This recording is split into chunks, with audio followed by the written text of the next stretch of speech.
Video start करने से पहले आप सभी को बता देना चाहता हूं कि इस वीडियो में जितना भी कंटेंट है वो सब राजस्थान माध्यमिक शिक्षा बोर्ड की पाठ्य पुस्तक माइक्रो और मैक्रो इकोनॉमिक्स से लिया गया है।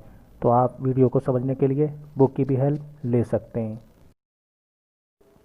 Class 12 subject economics chapter number 2 topic name है तटस्थता वक्र की विशेषताएं। तो ये आज का टॉपिक तटस्थता वक्र या उदासीनता वक्र की विशेषताएं। तो इसको हम समझते हैं। हमारी प्रमुख रूप से तटस्थता वक्र की 3 विशेषताएं हैं।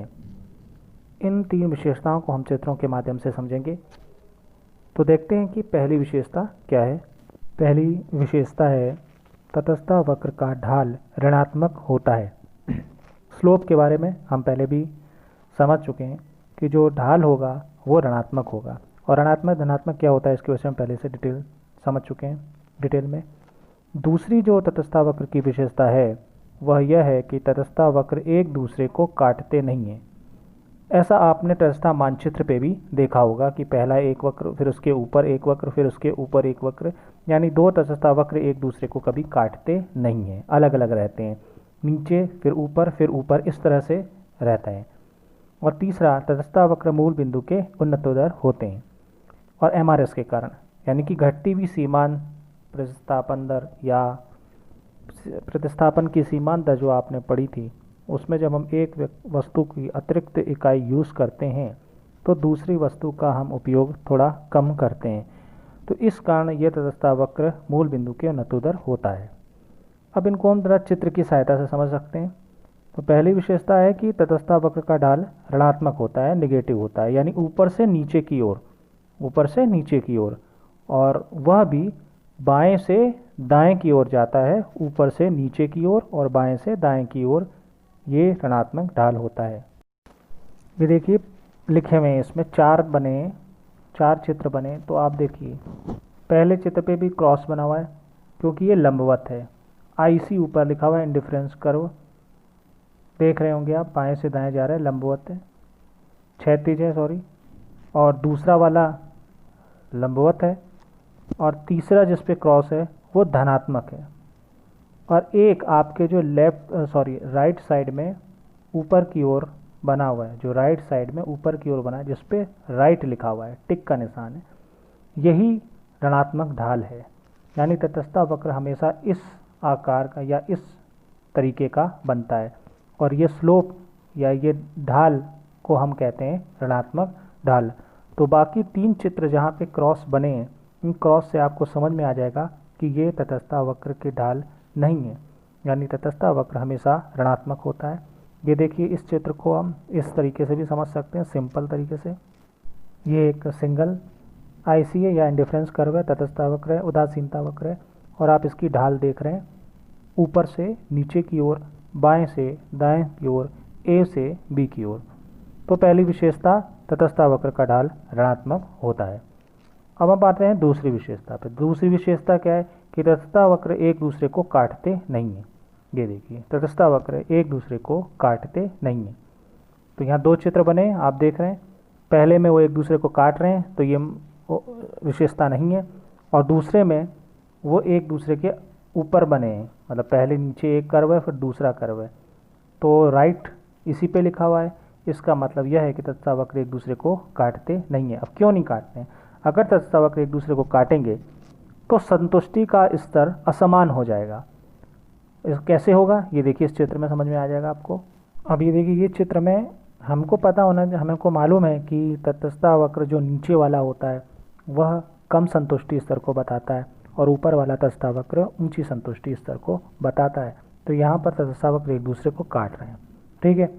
अब आप देखिए जो लाल रंग का है जो वक्र है IC2, ये ऊपर की ओर निकल गया, नीचे से आया और ऊपर की ओर निकल गया।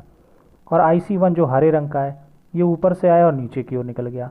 अब यहाँ थोड़ा सा विरोधाभास हो गया, या मैं कहूँ पूरा विरोधाभास हो गया, कि जो ऊपर वाला तटस्थता वक्र है हरे रंग का, ये ऊंचे संतुष्टि स्तर को बताता है, यानी जो B पॉइंट है ये C पॉइंट जो लिखा हुआ है लाल रंग पे, इससे ज़्यादा संतुष्टि स्तर को बताएगा। लेकिन तटस्थता वक्र ने यहाँ एक दूसरे को काट दिया, तो जो काटने से क्या हुआ कि जो बी पॉइंट है वो संतुष्टि स्तर बी का सी से कम हो गया और यहाँ पे विरोधाभास हो गया।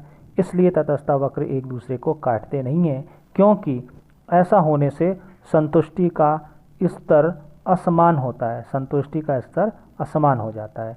और ये जो बार बार मैंने असमान इसलिए बोला क्योंकि तटस्थता वक्र हमेशा समान संतुष्टि स्तर को बताते हैं। अगर आपने पहले की परिभाषाएं पढ़ी हैं, वीडियो देखी, तो आपको पता हो जाएगा कि तटस्थता वक्र हमेशा समान संतुष्टि स्तर को बताते हैं।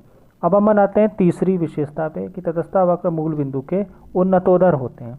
तो देखिए मूल बिंदु के उन्नतोदर ये आपकी स्लाइड में क्यों होते हैं? एमआरएस के कारण। देख रहे हैं हम। तो एमआरएस क्या है ये आप जानते हैं, प्रतिस्थापन की सीमांत दर है।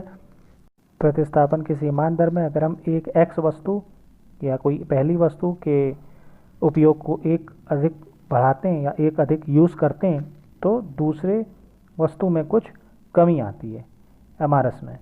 तो इस कारण से ये देखिए तटस्थता वक्र उन्नतोदर है। ठीक है, उन्नतोदर है। तो ये आपका तीसरा विशेषता है कि उदासीनता वक्र अपने मूल बिंदु के उन्नतोदर होता है या तटस्थता वक्र अपने मूल बिंदु के उन्नतोदर होता है। तो यही तीन विशेषताएं तटस्थता वक्र की हैं जो कि आज का टॉपिक था। पहली विशेषता, तटस्थता वक्र का ढाल ऋणात्मक होता है। नंबर 2, तटस्थता वक्र एक दूसरे को काटते नहीं हैं। अगर वो एक दूसरे को काटेंगे तो संतुष्टि का स्तर असमान हो जाएगा। चूंकि तटस्थता वक्र हमेशा समान संतुष्टि स्तर को बताते हैं इसलिए वो एक दूसरे को काटते नहीं हैं।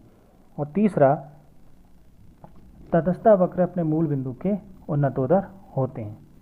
ठीक है, कॉन्वेक्स होते हैं। कॉन्वेक्स मतलब ये देखिए आप जो ये देख रहे हैं चित्र को, ये अंदर की ओर धंसा हुआ है। ठीक है, अंदर की ओर धंसा हुआ है, कॉनकेव नहीं है, ऊपर की ओर उभरा हुआ नहीं है, अंदर की ओर धंसा हुआ है। इसी को हम कहते हैं उन्नतोदर। ये उन्नतोदर है, मतलब इसकी जो आप ये जो लाइन देख रहे हैं वक्र की, ये अंदर की ओर जा रही है। मतलब अगर आप इसको देखें तो एक छतरी आपने देखी होगी जो टावर वगैरह के लिए लगे, डिस्क की छतरी आपने देखी है, कैसे अंदर होती है, कॉन्वेक्स होती है, अंदर की ओर होती है। उस तरीके से ये उन्नतोदर होता है मूल बिंदु के।